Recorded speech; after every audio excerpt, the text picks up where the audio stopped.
So this week we are doing a daily vlog, essentially, something a little bit different. I'm just curious with YouTube to see what works and what doesn't, so we're going to give this a go this week. I'm going to bring you with me the whole day, and if I look extremely tired, it's because Tucker Carlson, think what you like about him, he interviewed Vladimir Putin. They released the video last night at 11:30, and it's a 2 hour long interview. So I went to bed about 2 a.m. and my daughter woke me up at 6 a.m. So I'm on like 4 hours sleep. So if I've got like really, really big dark circles around my eyes today, that's why. Check this out for a cinematic shot. And yes, like always, leggings are inside my welly boots. What do I look like with a hat on? Oh, it's not too bad. I do. Okay, so our first job this morning is to turn on the manual lights in one batch of the cow house. So the other cow house has the automatic lights. I haven't got round to installing the automatic lights in this cow house yet. That's not great, to be honest, but I'll do that over the summer, so I need to turn them on. They'll now stay on the rest of the day until 10 o'clock tonight. A girl, Ellie, who is currently feeding the calves, she started like 15 minutes ago. And we have my dad and another guy, Ian, milking. They started at 6:30 this morning, so they're probably almost finished. They probably only have 2 or 3 rows left. So my job, first job every morning, is to scrape this cow house, chase them cows out and bed them, and then we'll go and feed the cows. Come on. The drinker has just finished its automatic drain cycle, so you'll see it will close up in a couple of minutes.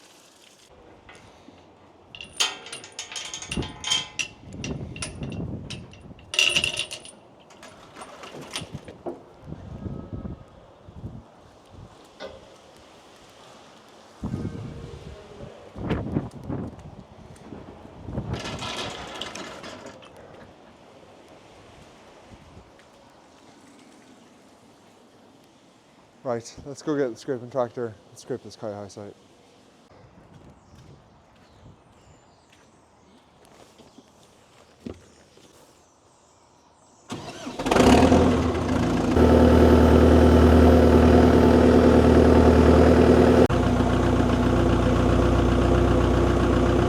February is our busy month for calving. We have like 35 cows to calve and our 30 heifers to calve.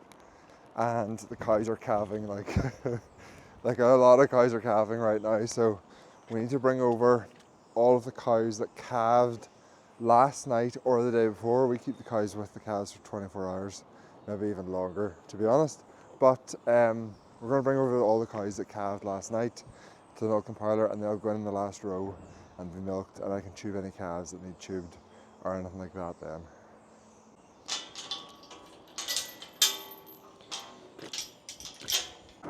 You know, you're busy calving when there's calves and cows in pens which are not pens.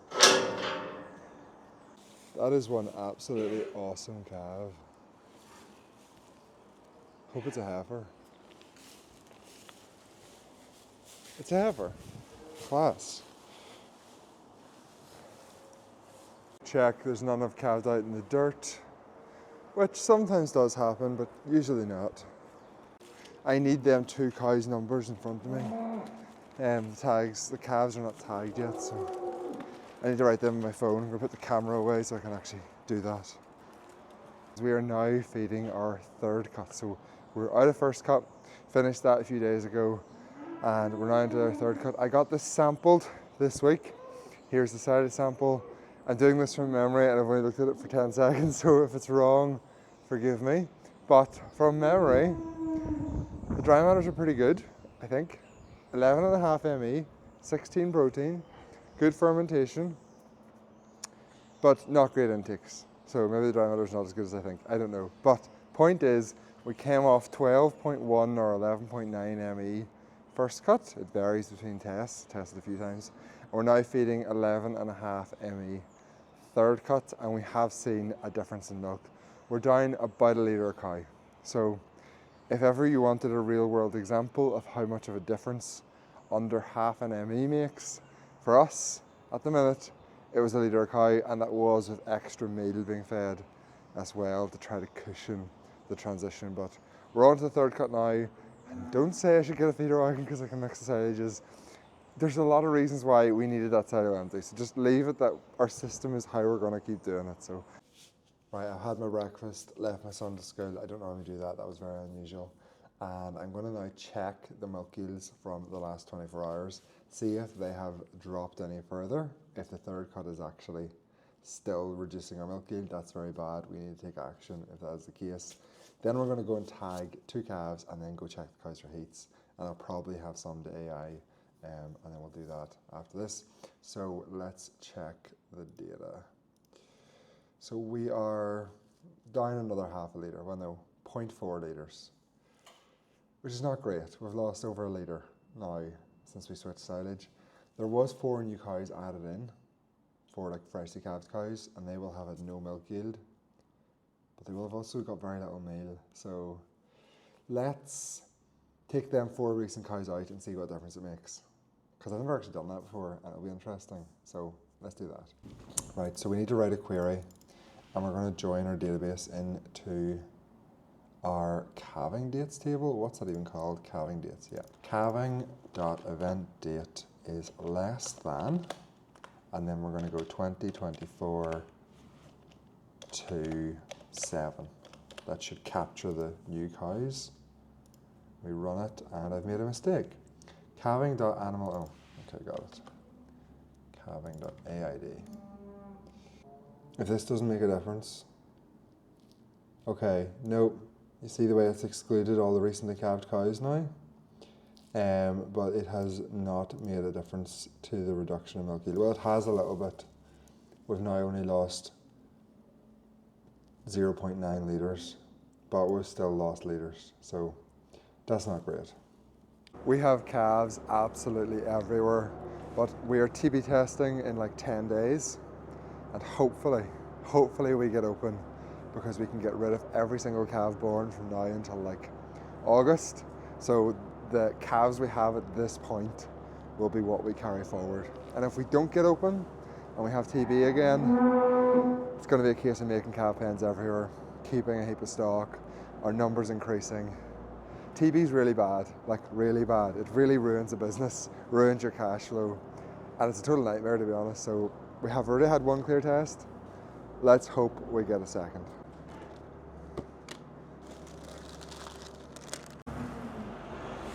So somewhat embarrassingly, I said we had 2 cows calved this morning. I wasn't really paying attention. I had 4 hours of sleep, leave me alone. But it turns out that this cow actually had twin calves. So before we tag them, we need to make sure that it's not a bull and a heifer, and it's either 2 bulls or 2 heifers. Right, so we have 1 bull, so we want the other one to be a bull, and it's not often you want that. Oh no, oh no, how do I put this into a video? The other one's a heifer. So,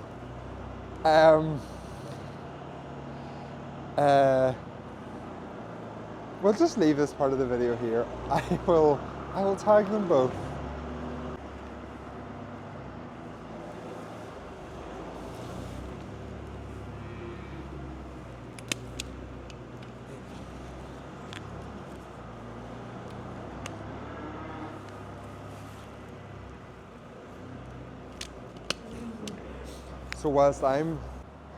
So just to fill you in on like the sort of thing which happens on a Friday morning on our farm, beyond what I'm doing, there's another guy here at the minute. He's currently feeding the heifers. He will go to the out farm with my dad, give them silage.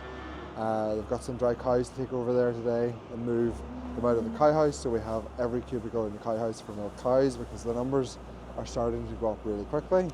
And then Ellie, who you seen earlier, maybe didn't see her, I can't remember, but she's doing the scraping. I mentioned this on a TikTok this week, but I'm going to mention it here as well. I have no idea if people watching my YouTube videos also watching a TikTok or not, but could we please sort out BVD in Northern Ireland? Like, every single farmer is paying a premium for these stupid tags, posting them off to get results back, and it's all because there's what, 400 positive animals? I have no idea what the number is, but it's not a high number.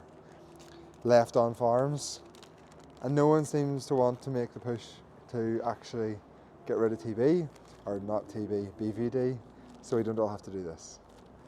This is the problem with setting up unaccountable committees and whatever you call them, like companies, to run things like BVD testing, is that they never die.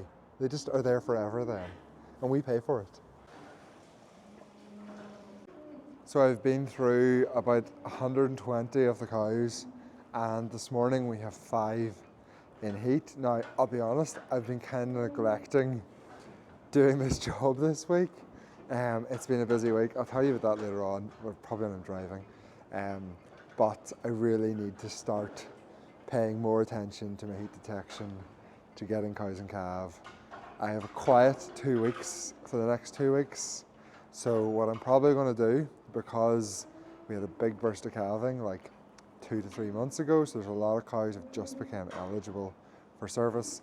So what I'm probably going to do is start coming over in the evenings as well for a month. So checking the cows in the morning, coming back over in the evening and checking them again. I sometimes do that, most years I don't, but I think this year I really need to. There's a lot of cows this morning which I think I might have missed.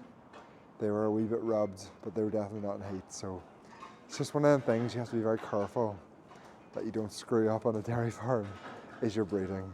This side of the cow house is all steel cows, so fresh cows in them 2 batches, steel cows over here. Normally, there's no cows that could be running in here because they're all in calve, but as you can see behind me, whenever we start getting to this point of the year, we have to put some freshly calved cows into the steel batch just to balance the numbers. So I need to also start walking this batch, trying to pick up heats. They won't be eligible for service because they'll be too recently calved, but by getting the heat dates now, I can confirm a heat date in the future. Does that make sense? So I just went and headlocked the cows, and the 2 cows I said would not be eligible for service are both having to be AI'd. One of them is 68 days of milk and the other is 56, so that's close enough. Got that wrong. And the heifer, which I pretty sure I said was 115 days of milk, she has a bad back foot, so she's lame. So that probably explains why she didn't show a strong heat, and I just happened to pick up on it today because there's a wee bit of slime and there's a tiny bit of dirt on her sides, so she's getting a beef straw for sure. Right, with 2 pieces of paper to wipe them. I need an extra glove. These are proper calving gloves, like with the hoop and everything, but they'll do the job.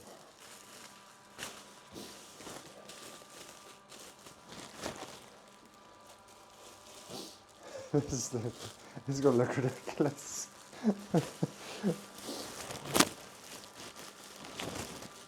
Right, let's go away, your cow. 5 weights there, and the other cow's down here. And I have no gel. There's gel over there. So, find the cervix. I'm at the entrance of the cervix. We are almost all the way through the cervix. Okay, we're all the way through the cervix, and now I'm going to pull the gun back until just the end of the cervix. There's a giant line of slime coming out of her, and that's perfect. Slowly release the straw. That's one done. Through the cervix, position the straw perfectly, and that's her done. Where is he going to go with that? Does he think he's going to spread that? Maybe along the river. Obviously 15 metres from the river. Yeah. That's okay. I thought him and Ian took like 4 load out of this him and Ian were meant to take like 4 load out of this last week. And I watched them carting away. They took it out of the heifer tank. So the heifer tank's way down and the tank out. I know, we might get some more done next week. I have another complaint. Them headlocking gates, they're from Timor in Northern Ireland, but they're made by Jordan or whatever from France. And the the stopper on the end of them comes off, every single one of them. Breaks off, and then the final headlocking gate gets stuck open. Like, why not fix the design? This must happen to everyone. They also take up so much space. Like, to be fair, they're really handy. See, for doing jobs like that or scanning cows, they're brilliant. And we keep replacing the old headlocks or the old feed barriers with their headlocks, so they're clearly good. But we have 11 spaces in our old non-headlocking feed barriers, and them headlocks give us 6. Like, that is a huge reduction in feed space. It's maybe making a difference to milk yields, I don't really know, but it is what it is. I'm currently on my way to a beef farm. I've been working on this beef farm for like over a year. I am measuring the water intake of individual animals to try to identify if water intake makes a difference for production. So weight gain, how much money you make from the animals. And we've probably done over 100 animals now. There has absolutely been issues. I will not lie.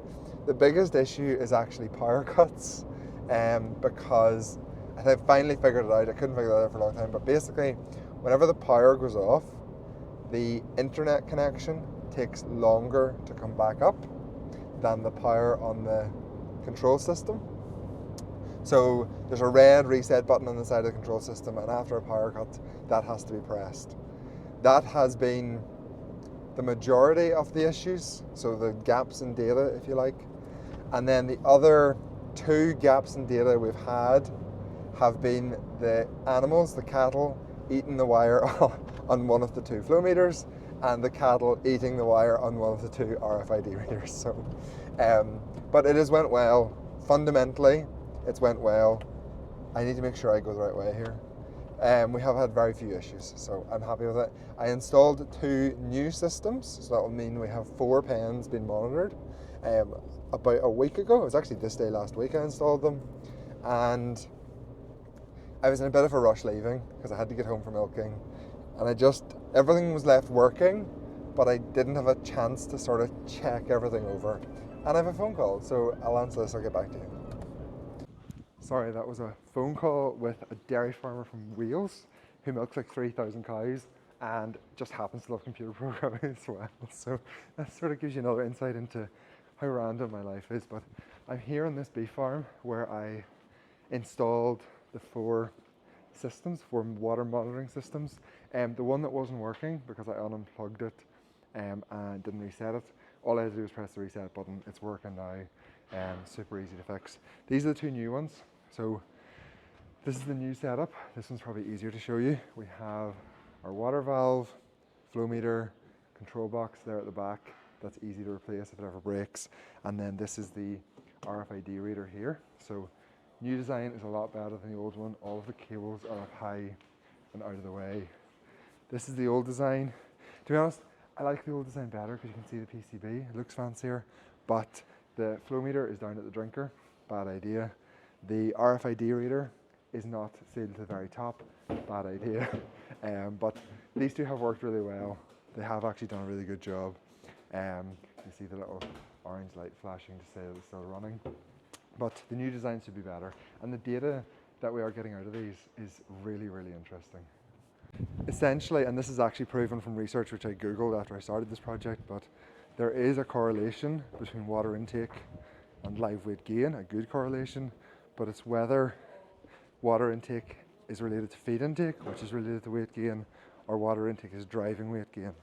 And I don't know that yet, but we're going to find out. So the next hour and a half of my day, maybe 2 hours, is going to be at an Ulster Farmers Union event. I am speaking on the future of farming. It's meant to be like a debate, but I question if it'll actually be a debate. But mind you, I am good at arguing, so maybe it will be. But I will probably not video it because that's horrendously embarrassing. So forgive me for not videoing this, but I'll tell you about it and how it went. Potentially rant at you for 20 minutes after the event on my way home. So I'll catch up with you then.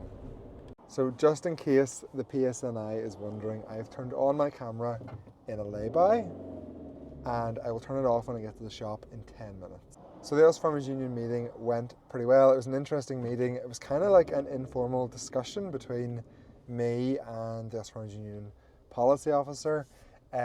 We chatted about our new agricultural minister. For those of you who don't know, Northern Ireland now has a, how do I put this?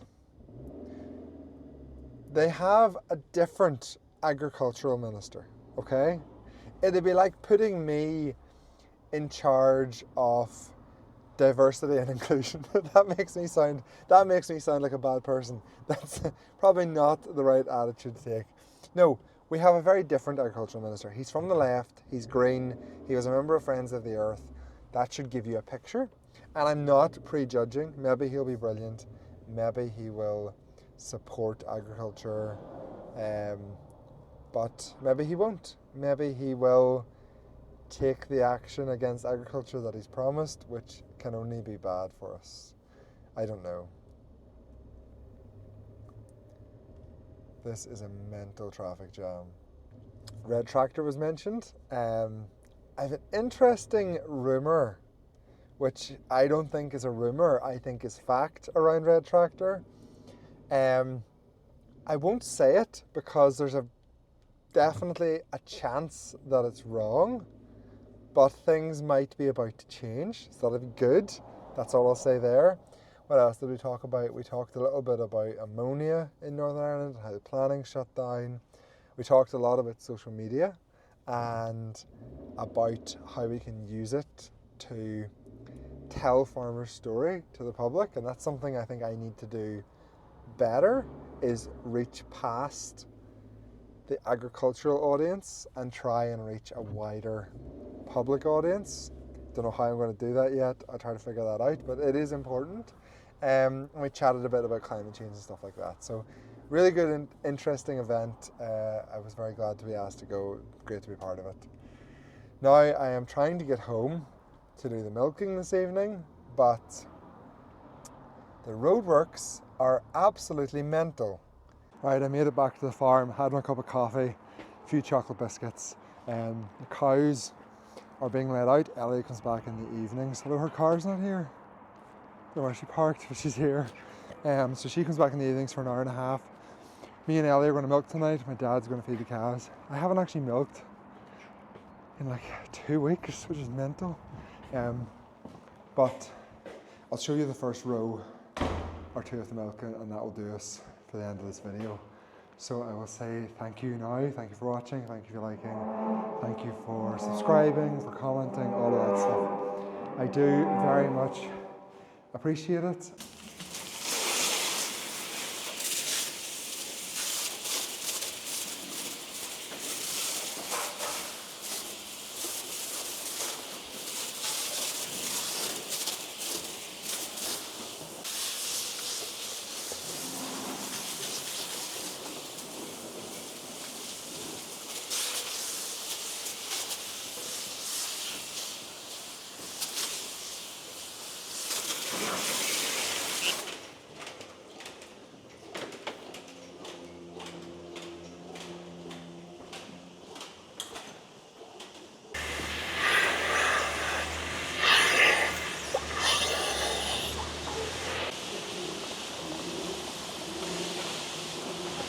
Oh, I'll pick it up.